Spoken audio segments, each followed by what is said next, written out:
And so you see it as, if I could win in this, then it must not be a big deal. It is a big deal.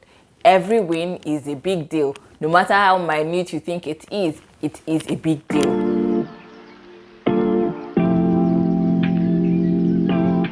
Hey fam, how are you doing today? Welcome back to my channel. My name is TOBI ACHUDUME. Today we're going to be looking at the hidden signs of low self-esteem. I hope you stick around for this one. Do not forget to give it a thumbs up if you enjoy it, and share with your friends and family. Get a glass of your favorite drink. Let's get into it. Okay, so let's start with what self-esteem is. So I'm going to read my notes because I do not want to miss any part of this definition. Self-esteem is the way we think about ourselves and the value we place on ourselves. So everyone has gone through a period where you are critiquing or you're criticizing something that you did or something that you thought about as something that you shouldn't do or something that you shouldn't think about. And there is nothing wrong with that. It becomes low self-esteem when you do this constantly every day to the point where those negative things that you're thinking about yourself becomes your normal. Then that's when it becomes a low self-esteem issue. Low self-esteem is when you lack confidence in yourself, you lack confidence in the things that you can do and in your ability, and you see yourself only as someone that cannot do those things, or best, you see yourself as a fraud that will be caught very soon. When it is said that a person has low self-esteem, it means that the person has an overall poor sense of self-value, or they do not even value themselves at all. You will hardly find the person that will admit to you and say that they have low self-esteem, which is why we're talking about it today, because a lot of people would not admit it and they even lie to themselves. It is better for you to confront it now and start working on it than for it to affect you when it comes to getting the things that you need to get. And so we're going to be looking at some hidden signs of low self-esteem. Hidden because sometimes we begin to define these things as character traits and we start to say things like, that is how I am, or these things disguise themselves as strengths. And so we're going to look into what these are. Number one, overdoing things. So this can very quickly disguise itself as being a hardworking person, somebody that goes the extra mile. Going the extra mile is a good thing. It is amazing when you can be the person that goes the extra mile, because then they can trust you. Overdoing things because you feel like you have not done enough is where the problem is. So a person with low self-esteem will overdo things not because they want to go the extra mile, but because they are compensating for feeling like they shouldn't have done or that they have not done enough. So they are overdoing because they are trying to prove a point that they are the ones that are doing this thing, not because they want to go the extra mile, not because they believe in the vision or in whatever it is that they are doing, but they are compensating for their lack of trust and believe in themselves. They feel that they are inadequate, and so for them to be seen as adequate or for their work to be seen as adequate, they have to do more than they are expected or required to do. So like I said, going the extra mile is not the problem, but where it becomes a problem is when you're going the extra mile at the detriment of yourself, your health, and the things that you believe in. And if you're going the extra mile to prove a point that you are right for the job. Number two hidden sign is that they focus on criticism and not the good feedback or the positive feedback that they receive. So with every feedback or with anything that you do, there is always going to be positive feedback and negative feedback. So a person with low self-esteem would capitalize on the negative feedback because it ties with the definition of themselves that they have. So if a person already thinks that they did not do well and somebody says they did not do well, because they already believe that they did not do well, they are going to relate more with that person than the one that said that they did great. So holding on to negative feedback or criticism is their way of holding on to the portrayal of themselves that they already have, and they now have somebody agreeing with that portrayal with them. When you're giving feedback, positive and negative, it is your duty and your responsibility to pick up what is right in that feedback, pick up what you can improve on from that feedback rather than holding on to the negative one and letting it be the definition of the whole process or the whole thing that you have done. Learn from the feedback, but do not let it define the whole work. Number three, you are running away from your win, or you are ignoring your win. That's a better way to put it. When you avoid or ignore your win, you're doing this because you are downplaying what you have done. Now, I'm not saying that you should dwell and overdwell on a win when you have had it, because you will just be wasting time instead of following or pursuing the next thing that you should be following or pursuing.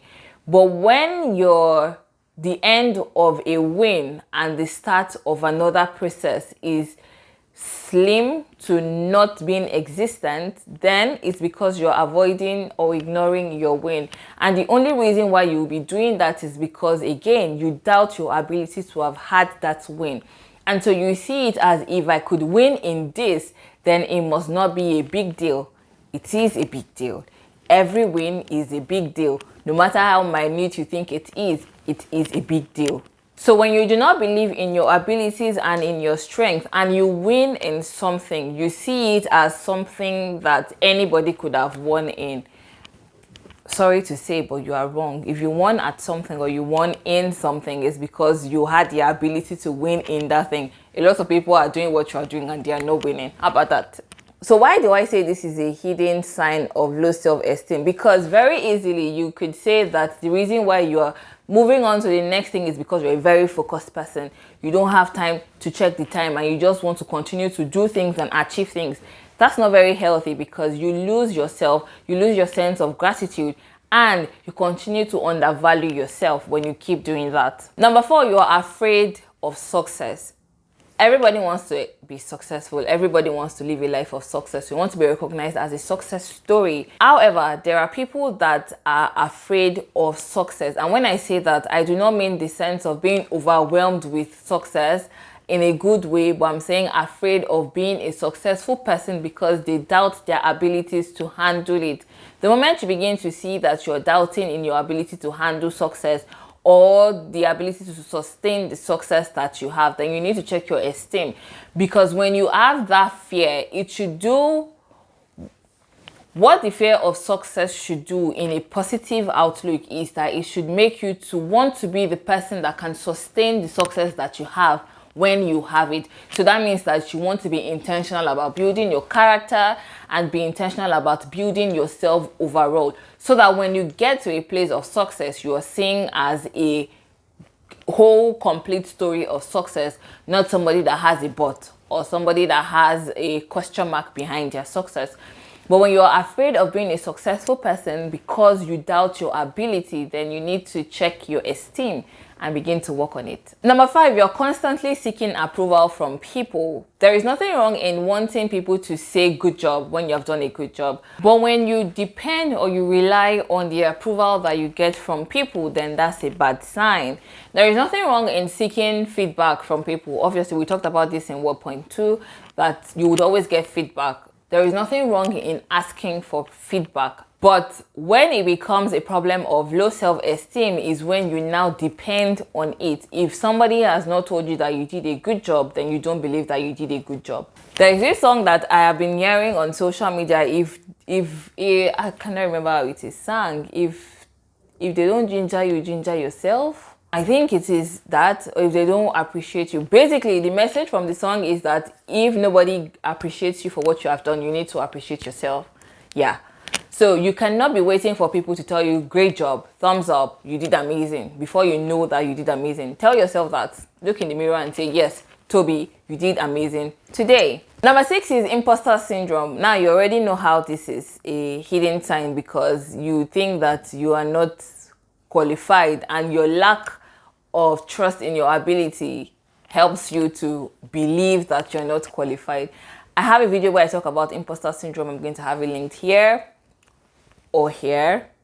Imposter syndrome is you believing or feeding the lie that you're not qualified for something, that you are going to be seen as a fraud in a few days or in a few weeks. One thing that I always see with imposter syndrome is that the fact that you have it means that you're qualified for it, because you're only thinking that, because imposter syndrome only comes with when you are doing something right. So tell yourself that you're getting whatever it is that you're getting right now because you're deserving of it, and you're not a fraud because you have done the work that you need to do to get it. So these are 6 hidden signs of low self-esteem. To find out how to deal with hidden signs of low self-esteem, click the subscribe button and the notification bell so that you're notified when that video is out. I hope you enjoyed this video. Please do not forget to subscribe and share with your friends and family. If you have any comments about this video, you want to expatiate on something, or you have a question for me, please feel free to leave a comment in the comment section. I would definitely respond to it. Thank you so much for watching, and I will see you guys in the next one. Till next time, bye.